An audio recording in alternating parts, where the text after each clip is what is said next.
but education is very political.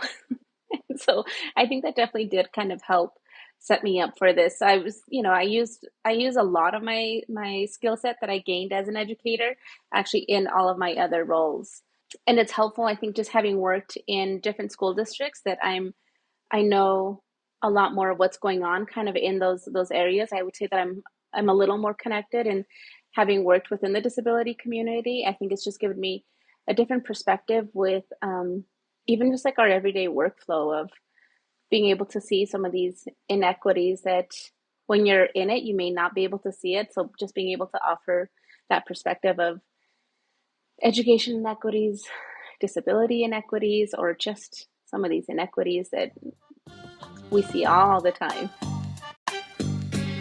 Let's talk about creating a life and country we're proud of. Together, I'm your host, Alvina Vasquez. Welcome to Alvina Talks Shift.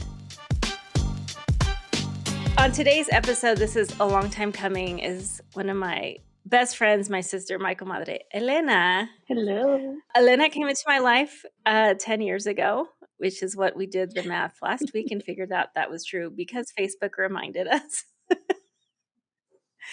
And so we've been through a lot together, separately and together. And so today we're just going to explore kind of life changes, healing, shifting, and how to adult in a safe way. Thank you, Elena, for being here today. No, thank you. I'm excited to be here.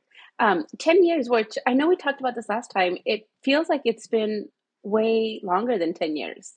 I know. It feels like it's been our whole Yeah. life, interestingly enough.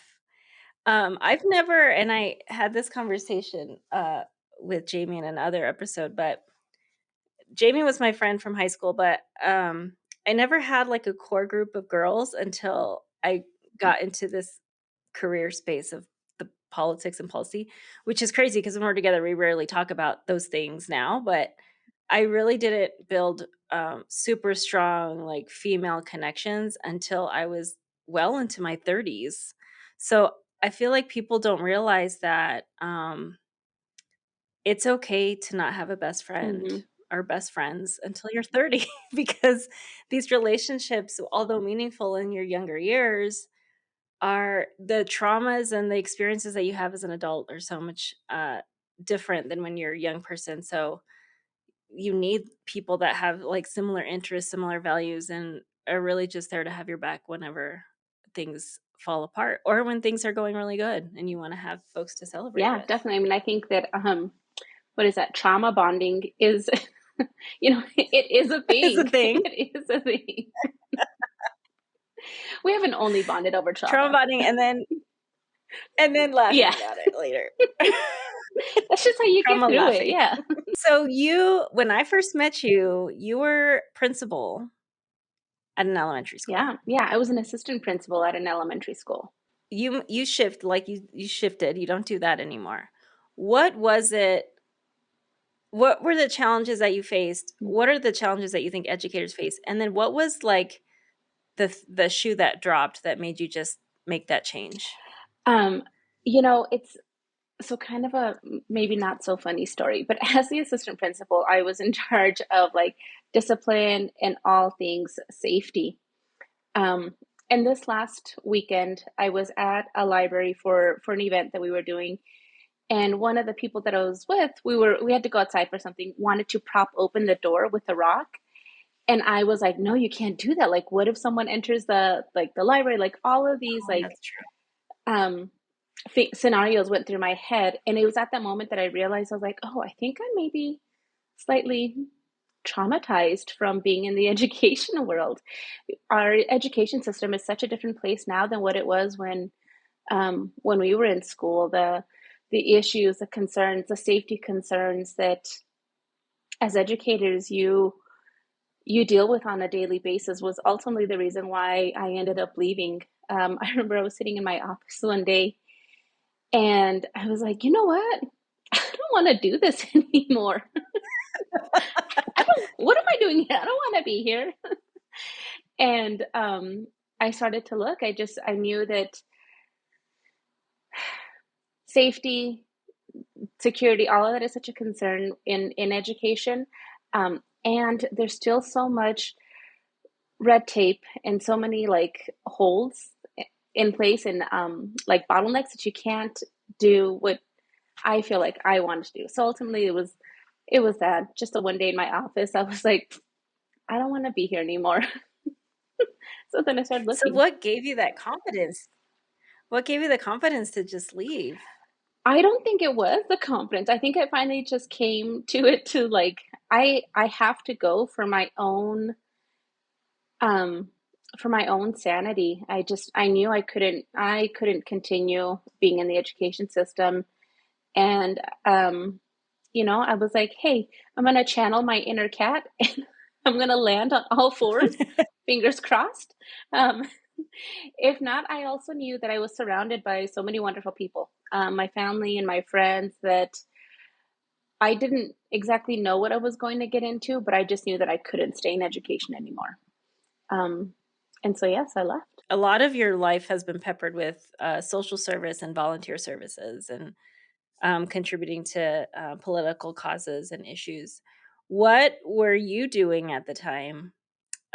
You were working with folks with Hmm. disabilities. You have a passion for Hmm. that. Where did that passion come from? And then what did you end up doing next? Yeah. I guess you can say that I'm a sucker for underpaying jobs that overwork you.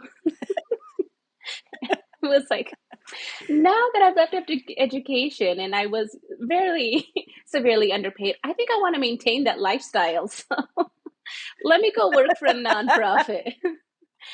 So yes, I worked with this nonprofit that worked with adults with disabilities, and that is actually something that I got into when I was in college. So my brother, what he actually also left. He was in education. He also left education, and so did my sister. Actually, all of us have left education in the way that we were at one time.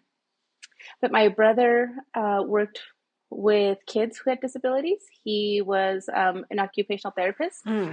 and he was working up at this camp. And he invited me one summer to go up, and I was like, "Yeah, I'll give it a shot. Why not? Like, I'll try it for a week." And and then I stayed. I kept going back every summer. It was a camp just during the summertime, so every summer I would go back and do 1 to 2 weeks and continue to make connections and relationships with people within the disability community outside of camp. And yeah, I mean, I'm still very involved now. I sit on the Commission for People with Disabilities, and it may not be my everyday work, but it is my everyday passion. It's one of my everyday passions. So you said the three of you were educators in your family. What do you think your parents instilled in you that the majority of your siblings all decided to go into education? It really was that. So, I know that you know a little bit of our history, right? But my mom, my dad, I was actually the only one out of my four siblings that was born here in the US. And so they, from very, very early on, had always instilled in us that like education is going to be the game changer, and it is going to be what changes ultimately like our trajectory. Um, and it was always something that even in high school, I remember I didn't always make the best decisions in school, in I don't high think school, any of us fun people didn't anyway. right? But I always knew like, all right, I need to like get it together and graduate and go to college, just because that was, I think that was just the expectation. That's just what I knew. Like, yep, we're all just gonna, everyone has to go. Um, my siblings all went, so it just was. I just knew it. It's what I had to be. It's what had to be done. My parents didn't sacrifice everything that they sacrificed coming to this country, um, for me to end up not trying to fulfill their hopes for us. So do you feel like at your time in public education that you were able to fulfill those hopes? And then what does that inspire you to do in the future? Yeah, I do think. I think I did. I think mission accomplished. Um, when I was like growing up, grew up in Brighton, and I would say that when I was in my teaching program, I would often hear like other students be like, "Oh yeah, I had, Miss so and so that really inspired me to become a teacher, or Mr. whoever." And I didn't necessarily have that. My experience and why I wanted to get into education was very different. Um, when staff would speak to my parents, it was actually never with my parents, it was always at my parents. And that being a young Yeah. kid is something that I knew and it felt icky, but I didn't know what it was and why it felt that way. Yeah. And that's actually why I got into education, because I promised that I would never want a family that I worked with to feel that way. And I wanted to get into education because I also didn't really see anyone that sounded like me or had some of those same experiences, and I wanted to be able to offer that to other young people. So now, since then, you've had major life shifts, almost like a whole new renovation of your life. Yeah. So I remember when you told me, and this is a similar experience we had, that going through a divorce Mhm. later in our early 30s. Um, and first of all, I mean, divorce isn't easy, but I was so glad that had already experienced it for you so that I could tell you all the steps along the way. Yes, me too. Because when I did it the first time, I didn't have anybody telling me the steps, but I do remember all of the steps that you go through in that process. What, I guess, what was the most exciting thing and scary thing when you decided to get divorced and move in your own direction? Yes, I mean, I would say that the exciting thing and the scary thing was the same thing, was navigating being like an adult on completely on my own. I had the house and it was just like, oh, so I have to be the one that takes care of the yard and the inside of the house. Um, oh, the boiler's messed up. Oh, I have to like figure out how to find someone that can fix it or what to do with it. Um, and it was scary, and it was also really exciting. I At that time, I was just like, I'm gonna do all the scary things all at once. So yeah, so got a divorce, ended up deciding to leave education. And then in that time, I remember one time I was in my bedroom and I was like, I don't want this to remind me of my past. So then I was like, I'm gonna take out the carpet. And then in this, I like was like, you know what? I'm gonna paint. I'm gonna paint while I'm at it too. And then I was like, and I think I've always wanted a bigger closet. So I'm gonna tear down that little closet that I have and make a big closet. And there was a moment where like I was in the middle, my the primary bedroom was an absolute mess. There was no carpet. Part of, one of the walls was knocked down. It was an absolute mess. And I was just like, I don't know if I can do this. And I You're think I like, just I'm like, leaving. yeah, I was like, I'm just gonna sell the house and I don't know what I'm gonna do.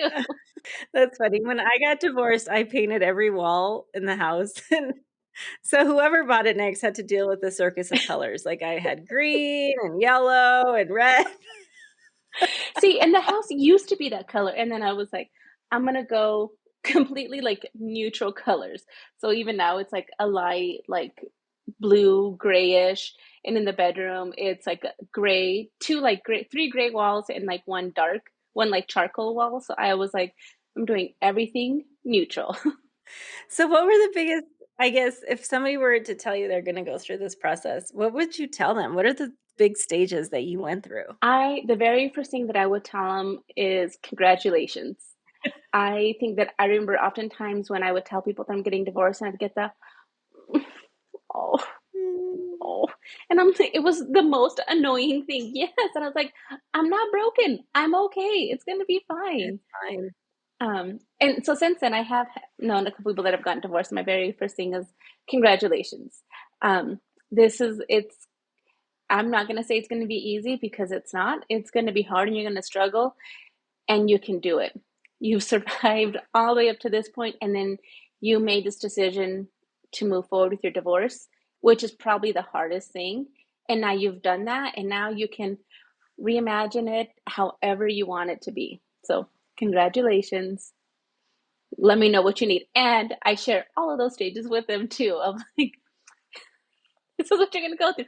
Don't worry, it sounds odd and crazy now, but when you go through the stages, you give me a call and let me know. Exactly. There's the stage when you wake up and you're over it. All of a sudden, you're fine. You're like, "I'm so glad I did that." And it really is There's the like that. stage when you're like, right? It's just like a light goes off and you're like, "Okay, I'm Yeah, done. I'm not sad Time to anymore. go." All right. Yeah. And then you go through the hookup phase and you're just having fun, Yeah. You're just like, what trouble can I get fully into? Oh confident. my gosh, that was the best. Like being so Exactly. confident. I was like, So what did you do, to recover and, like, feel like you were ready for another relationship and then for another new career change? Because those 2 things happened also at the same yeah. time. I still don't know if You like to do things in tandem, in parallel. I'm a what? One major life change? Ha! Who does that? I'm gonna go for two or three at least. Am I ready for any of this? I don't know. I think that was kind of my thought process of just like, I don't know. I think I'm at the point where like, yeah, I'm just gonna try it and see, and I'll figure this out. With work and in this like new relationship that I'm in. I guess it's not that new. We've been together for over 4 years now, so the newness is fading fast. Just kidding, love you. So now you're in this, new role, you're working on community partnerships. What have you learned, working in this bigger space? Because it's almost like your, landscape has expanded, right? Because 'Cause you're working well, I remember when you left education, you're like, I think I wanna do policy, I think I wanna be in this political space." But you're in such a better space because 'cause you're in a political relationship space, and a political capital space. Yeah, it's been I think one of the things leaving education, I was like, oh my gosh, I want to do something else, but can I do anything else? So it was hard, I think, for myself to kind of make this shift. Yeah. But education is very political. So I think that definitely did kind of help set me up for this. I was, I use a lot of my skill set that I gained as an educator actually in all of my other roles. Um, and it's helpful, I think, just having worked in different school districts that I know a lot more of what's going on kind of in those areas. I would say that I'm a little more connected, and having worked within the disability community, I think it's just given me a different perspective with even just like our everyday workflow of being able to see some of these inequities that when you're in it, you may not be able to see it. So just being able to offer that perspective of education inequities, disability inequities, or just some of these inequities that we see all the time. I mean, how do you face that? Like, how do you bring it up? How do you face it? How do you let people know this is happening? I think it depends on the moment. This is actually one thing that I've talked about with some of my colleagues of I think there is a time and a space to call things out in the moment. And I think there's also a time to pull people aside and have these conversations with them. Always making sure that if it's something that was said directly towards somebody, I think making sure that you can be there for them as much as they may need. Um,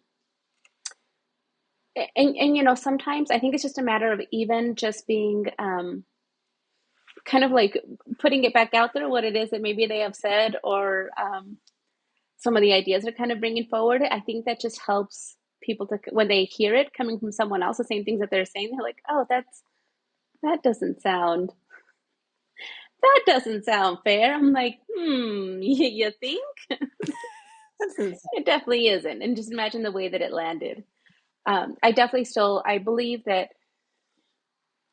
those of us with like the most perceived power though do need to be this heavy lifting, and we do need to be this voice, and we do need to be the ones that are checking in on people yeah. and holding to that space for them specifically. I think that's so true. It is up to us to do the heavy lifting even though we're like, "Can somebody else do this today? Not me." I don't want to do this today. You know what I want to do is I just want to stay in my bed and watch like junk reality TV and drink coffee. Like I don't want to go out and do any of this social justice work. I don't want to go, I don't want to do anything. I just want to go and watch junk I don't reality wanna TV. save anybody. Yeah, exactly. So when you talked about, like, being there for people, and I think one of your biggest the thing I love about you the most is you are there. You are ride or die. Like, you are there for people inside and out on anything that they need. But with that comes a lot of trauma, right? Because it's kind of like trauma kind of bounces off of you when you're experiencing it onto other folks. So how do you protect yourself? I know that you have friends that have had a variety of traumatic things happen to them and grief. And so, I mean, including me. So how do you protect yourself so that you don't get sucked down that path of being in that grief space? I just tell the trauma, I'm rubber, you're glue, whatever you say bounces off me and sticks to you. And then it goes away. And it goes And then away. it's done. And poof, poof, everything's all That's better. so fun. That's so funny. I wish we knew that before. Um, that's all you have to do. Problem solved. No, I think that my way of handling stuff is that I do think that being funny sometimes is my charm and my default. But no, honestly, I don't know. Maybe I'm not the best at that. I think that yes, I would consider myself a loyal person, and maybe sometimes to a fault. So I'm still trying to navigate what that looks like. Of where is there a balance for myself? I was actually talking to my mom the other day about something that was going on, and she was like, "You need to stop, and you need to look at yourself in the mirror, and you need to be sure that you are in a space that's okay." And she was like, she told me in Mm, Spanish, and she was that's like, so true. "Te tienes que mirar y ver si tú estás bien." And I was like, "Oh, I don't want to look in the mirror. I already know I'm going to tell myself that I'm not okay." Yeah, So I'm exactly. just going to avoid and put that away, and nobody needs to do I don't have mirrors. that. I have Yeah, pictures, no yeah, mirrors. pictures, no mirrors. No, I think I'm still trying to find that balance. I don't know. I don't know. I struggle with that a lot. What do you do then? I mean, do you bottle it up? Do you have therapists? Do you call me and tell me so that I have to carry it around with me Yeah, for I you? like to share, so I'm like, Alvina, this is what's going on. Um, yeah, no, I definitely need to. I need to do something else for myself because I'm not doing a whole lot now. Just bottle it up and put it away. You just put it in the back of the cabinet. It's like the ketchup bottle that no one ever That uses. works that works all the Yeah, time. it's totally fine. Okay, so like me, I mean, we grew up at, like, the best time, right? The '80s and the '90s. Hmm. What are the most nostalgic things? Because right now on social media, they, like, do all these nostalgia things. So what are the most nostalgic things that you miss from our time growing up? You know, one thing, okay, so I always struggle with like what my fashion style is because there's lots of days where I'm like, I just want to be in like my pajama bottoms and like a cute top. Like, can I just wear that everywhere? So one thing that I do is, especially with skinny jeans, because I'm like, wait, do we like fold them up above like your booties? Do we tuck them in? Do we put them? I don't know what to do. And I'm like, you know what would help all of this? If we could just bring it back. Remember when the like used to like tie your French roll. yes. I'm like, can we just bring that back? I feel like that would solve all of my issues. Like, all your pant issues. Yeah. Can we bring back those um oh goodness. I feel like there's a lot of good I know, like, I would hear people say this before, like, "Oh, the music in my time used to be so good." But I'm like, you know what? I miss like all of our music, and there'd be so many times where, I'll listen to. I guess that they're considered the oldies, even though they're not. Um, and it just brings back so many good memories of just being young, maybe a little dumb, and a whole lot of carefree. And I don't know. Yeah, I right? think it's just, I don't know, those memories I used to make with everyone and how much fun summer was when you didn't have to be an adult. I know. I feel like music was obviously super nostalgic. I mean, back then I feel like, well, I don't know, it might be like this with young people now, but back then I feel like we listened to all kinds of music. Mm-hmm. I mean, everything was nostalgic, right? There Yes. was R&B and hip hop and rock and roll, but then the 50s we also grew up with because the 50s music was always in the Mm-hmm. background. So that's also nostalgic for our youth because that was like Yes. everywhere. What's funny is when Prince passed away, I wasn't a huge Prince Oh fan my gosh, growing me up. either. And I feel like that's when you tell people that, they're like, "Oh, what?" And I'm like, "Yeah." I know, but then they started playing all this music from his songs, and I was like, "Oh, I guess he's been here in my life this whole time." Maybe I was a fan. I am so horrible at knowing like who sings like like titles of songs and who sings them. And so I find myself doing that a lot with a lot of people. I'm like, I'm not a really big fan of them. And then all of a sudden I know like all of their songs. I'm like, oh, maybe I am a fan of them. I don't know. You know the words to every song. Every time I see you, you are so good at knowing the words to every song and remembering them. Like I used to do that. I can't do that anymore. Oh my gosh, I do. I tried, at like a girls trip in, I don't know, earlier this summer. I don't know when it was. And we were doing karaoke, and I was like, the one song that I know that I can do on my own is Regulators. I'm like, I don't know what that says about me, but that's one song that I know word for word. Oh my god, rest in peace, Regulators. Right? Mound up. It was a clear black night. No, just kidding. I won't start right now. That was really good. I mean, that's one of those where you had to play, pause, rewind, Yeah. write it Oh, down. yeah. And then, or get the Hours lyrics and hours. from the cassette, like little fold. Or get the lyrics, but I mean, there was no internet, so you had to get it off the cassette or the CD at the time. What was the first, record or tape or cassette that you bought? That I bought. It was probably like a Selena CD. Oh, really? I don't know which one, yeah, but I'm pretty sure it was like a Selena CD. Okay, my first CD I bought was Whitney Houston's first album, Ooh.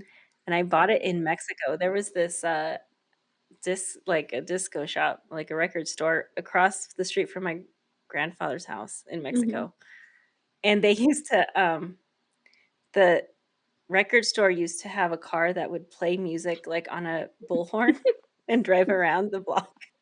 And remember, they would like, and they like the anuncios that would come in between songs. I don't know if they ever did that, but they'd be like, "Agua, I quien mean, it quiere was like agua," radio, but it was out of a something. yeah, but it was like a bullhorn. Because then they would do advertisements. Yes. Who had that job? Who had the driving around radio station job? You know what? Actually, maybe that's one of the things I'd bring back. Is like I would love to do that now. Is like drive through my neighborhood and just put on whatever song I'm Just listening to. jam Yeah, with a bullhorn, so the sound is just terrible. it's all like, and you're like, is that como la flor? Is I that can't really what is tell. going on? Now the police will be on you in a I minute. know.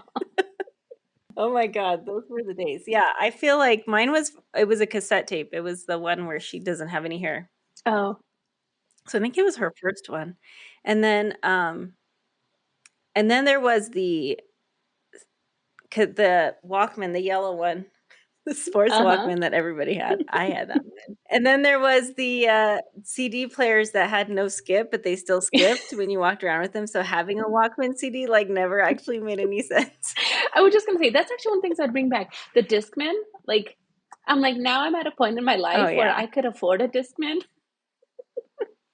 they're not even cool now. Walk around, clean the house with your Discman on your, because it came with a little latch, so you can latch it onto Onto your your belt, waist, yeah. clean the house. That's what I would bring back. I'd bring back the Discman. Like, come on, that's fun. Okay, so we're nearing the end of our show. This is a natural mentor for us. So thank you for coming today. Okay, so let's round this out. So last thoughts on if there is some advice that you can share with anybody about anything, what would it be? I would say like if it's a thought in your head, like put it to action because if not, it's just gonna always kind of sit there with you. And whether you decide to do it or not, will sit with you as well. I think about that with my decision to move forward with my divorce. Of it wasn't just like one day that I was like, oh, I want a divorce, and then we divorced. It took a while to get there, but had I not acted on it, I don't know where I would be. Same thing with work. I had this feeling of wanting to leave education for a while, and I didn't do anything for a very long time. So I would just say, like, if you have a persistent thought in your head, act on it. Because if not, you'll live with that regret for a long time. So no regrets.